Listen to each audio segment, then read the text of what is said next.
Thank you so much for that. I know that I started with the wrong words, calling you all first, but you're first in my heart. That's what I meant. Yeah. Thank you for having me this Sunday. It means a lot. And the layers of that I'm still uncovering, but I should probably thank the search committee, and you all should too.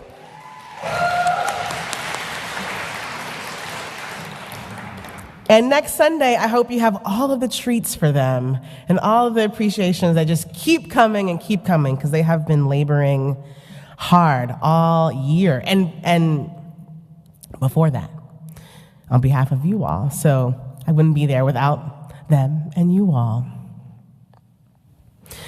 Well, I'm here. I am Reverend Sara Green. Yeah. The daughter of Millard Green and Marcia Barnett. The granddaughter of Rosemary and Mitchell and Verlita and Herman McKendall. The great-granddaughter of Pauline and Pauline, who somehow found each other. Frank McKendall and Marguerite and Everidge and Florence and Joseph and Viola. I am a sister, I'm a wife and a partner, I'm a mother to Mackenzie and Peyton and Emil. I'm a grandmother to Hayden. I'm a dancer and an artist. I have friends in Cuba and Guatemala. I am a best friend. I am from New Orleans and I'm a Katrina kid. I am Black, I am Creole, I am liberal arts educated and a graduate of Bennington College. I am someone whose life has been touched by loved ones whose realities of addiction and mental health struggles are real. I'm a gardener. I'm a young person. I'm a foster parent. I am an organizer. I'm queer. I love the outdoors. I'm kind of a ceramicist. I'm a world traveler, I'm a deep listener, I'm a song leader, I am a helper, I'm a Gemini, sorry in advance. I am a sex educator, I'm a preacher, and I'm a Unitarian Universalist. Yeah. And one of the most radical things I can do today is to be fully all of who I am. All of those things at the same time. You see, the oppressive systems of domination, they thrive on us being discombobulated, disorganized, dysregulated, and disordered in our communities and also within ourselves. They really, really, really want us to be cut off from parts of ourselves. These systems, they work best when we are dismembered, when we forget who we are. They celebrate amnesia or agnosia, which is kind of a not knowing. So I'm an organizer, and one of the campaigns that I'm working on right now is called Sacred Reckonings. It helps develop a framework of reparations in predominantly and historically white churches. It works really hard to provide multiple invitations for healing for everyone involved, but especially those who have done harm, been implicated in harm, or benefited from harm done to others. In our training, there was a part where we talk about the cost of belonging, and we mentioned Mary Boykin. Has anybody heard of Mary Boykin? A couple. Yeah, a couple. So she was the wife of someone who was on Jefferson Davis's Confederate cabinet. And we have her diary. And in it, there's an excerpt in which she describes being at a market where it sounds like people were being sold. Here's what she writes. A mad woman taken from her husband and children. Of course she was mad, or she would not have given her grief words in that public place. Her keepers were along, and what she said was rational enough, pathetic at times heart-rending. It excited me, so I quietly took opium. It enabled me to retain every particle of mind or sense or brains I have, so quiets my nerve that I can calmly reason and take rational views of things otherwise maddening. She, in that moment, almost remembered that she was also a mother. She almost remembered in that moment that she was also a devoted wife. In that moment, she almost remembered that she too was human, watching another human have a devastating and heartbreaking experience. She said the woman was rational enough, but the system that she was part of, she benefited from, demanded otherwise. It demanded that she suffocate her humanity, that she stifle her memory of what it means to love and be loved. It behooved her to sort of smother any empathy with opium. And she made that calculation so that she could carry on in her world, a world that only wanted a certain piece of her. And while I think generally that I'm so far from Mary Boykin, I think that there's parts of me that I shut off to just get through the day. And in exchange for that cutting off, she received belonging. One of the most radical things we can do this year is to remember who we are. Of course, part of Mary's struggle with cutting off parts of herself was that it affected her mental peace. She was disturbed. And I am sure that her spirit and her heart was working overtime to keep everything compartmentalized. I know it because I lived it. In high school, I think back to little Sara. Oh, she was fantastic about compartmentalizing. I was choosing to attend a Southern Baptist church, one that had raised me since birth. I had a growing group of queer friends. I had friends in the throes of opium use. I had big goals with my own dance practice. I was dancing 6 days a week, most of the day.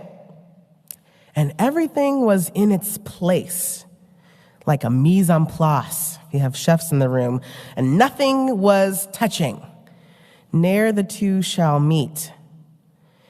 And that maybe worked for a year and a half maximum. And I started noticing the cracks, the sort of cognitive dissonance that a church that loved me, and I believed that that was true, but I knew that they wouldn't love my friends.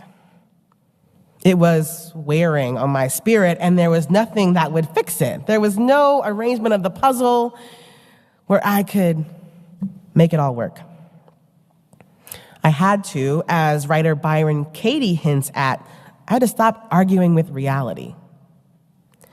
The actual quote from her book, Loving What Is, in that she writes, I am a lover of what is. Not because I'm a spiritual person, but because it hurts when I argue with reality. In other words, when we try to ignore, push away, tamp down who we are, where we've been, or even what we want, it hurts. So I'm quite inspired by Byron Katie's notion of being a lover of what is. Maybe some of us have learned to love and to experience clarity this year. Loving as I know it is an active practice. The best lovers are active. They are in action. Being a lover of what is must mean being in an active relationship with my story and all the pieces of me, and being affected by that relationship. Not just having it over there, hi, I see you, thanks for coming, but being affected. Being in an active relationship means spending time with that piece of your story in meditation or celebration or grief. You might even think about it in the ways that you nurture a friendship. Sometimes all I have is time for a text check-in. A quick passing, hey, I'm thinking about you, I hope you're well. Sometimes I might send a friend 1 or 2 or 15 reels on Instagram to let them know that I'm thinking about them. If I'm lucky, we get to go out to lunch. And if I'm really lucky, like this coming weekend, my best friends are coming to New York to celebrate with me. I know. I love friends. There's a piece of me that is a global citizen. There's a piece of me that has never been long for this country. And so I have learned to give that piece of me attention, to give my political imagination room to breathe and play. I know that crossing borders, meeting neighbors, and finding points of connection in other cultures is deeply important to me. So sometimes I just have time for a playlist of some Cuban salsa, and that will get me through. Sometimes I text my friends who are there. Sometimes the way that I style and decorate my space reminds me that there's this whole piece of me that needs attention. And every year or so, I try to take that piece of myself on a walkabout, and we actually cross some borders. Each time I come back from Cuba or the Philippines, I feel so remembered, like a piece of me is coming home.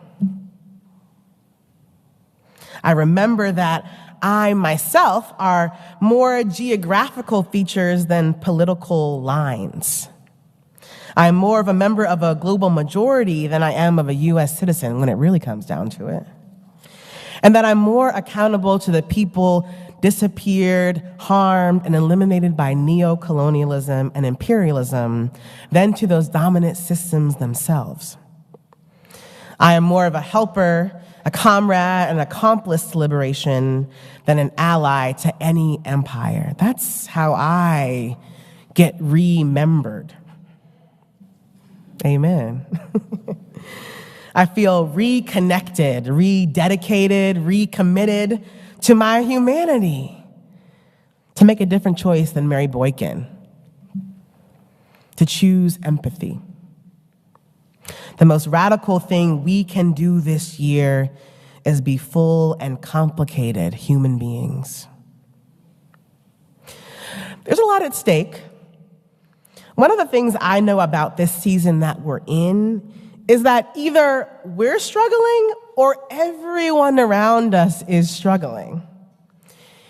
And if you don't know, if you're not sure which category you're in, I would implore you to listen a little deeper and go maybe meet some new friends, because we are hurting. Young people are struggling. I argue it's because we are learning to remember ourselves after centuries of being cut off. We're having a harder time pretending and performing. Young people are leading the way, thankfully, amen. And transformation, that uncovering, is extremely painful. It's affecting our mental health and our peace. It's affecting our relationships that were built on goodness. It's affecting some people's ability to participate in business as usual, to live, to work, and to live and to work some more. It's affecting our coping mechanisms, often blown out of proportion. We're scrolling more than ever, I feel like. I don't have the data, but I speak personally. It's affecting our imagination and a plan for the future. There is so much despair. And honestly, on most days, no end in sight. But how lucky are we to be a part of a spiritual community of Unitarian Universalists? That's good news. And I feel like we don't say that enough. We don't really shout that. That's good news. We are so lucky that this tradition of Unitarian Universalism has found us, and we have found it and them and the ancestors that brought us here. It's life from the South. That it is life-saving. Good news. Okay. I would argue, in that vein, that one of the best uses of our time and space together is to be a place where people can remember themselves, where people can practice being their whole selves, where people can practice being complicated, having conflicting internal values, where we can practice telling and living our stories to the fullest extent. At our best, places like Fourth Universalist are a place for the most undesirable parts of ourselves to get integrated, to find meaning, and to get loved on. Just some like grandma love, you know? I believe we are on the way to being a place where people can be whole. Not because of external forces or something magically gets done to them here or some razzle-dazzle, but because we're not cutting off pieces of ourselves to fit in. Now, as you use, this has not always been our history. We have pretty nasty patterns as a denomination of being racist, classist, and sort of embodying all the systems that we're swimming inside of. It happens. But we also, inside of that tradition, have an opportunity centered in love to be a place of welcome, not just to the stranger that walks through the door, but to the parts of us that we left at the door. Leonard Cohen has a song, it's called Anthem. You have reprised it. But the original words are this: ring the bells that still can ring. Forget your perfect offering. There is a crack in everything. That's how the light gets in. Our offerings are our stories. It's what makes up this community. Our offerings are our despair, our grief, our complex emotional lives. Our offerings are our desires and our wildest dreams. Our offerings are our bravery to say the hard thing. Our offerings are our curiosity about ourselves that make us want to know ourselves deeper, try new things, make mistakes. Our mistakes are our offerings. Our offerings are our willingness to be connected. So may this place, Fourth Universalist Society, be a place where our offerings are welcomed, where we come to remember and recollect, recommit ourselves, to learn to love the parts of ourselves that we were taught were unlovable, unacceptable. May we know that in this beloved community and in this anti-racist, liberation-forward, anti-imperialist tradition, that those unlovable parts and those stifled stories, those heartbreaks, are integral and a worthy part of this sacred and beloved whole. May it be so. Amen and ashe.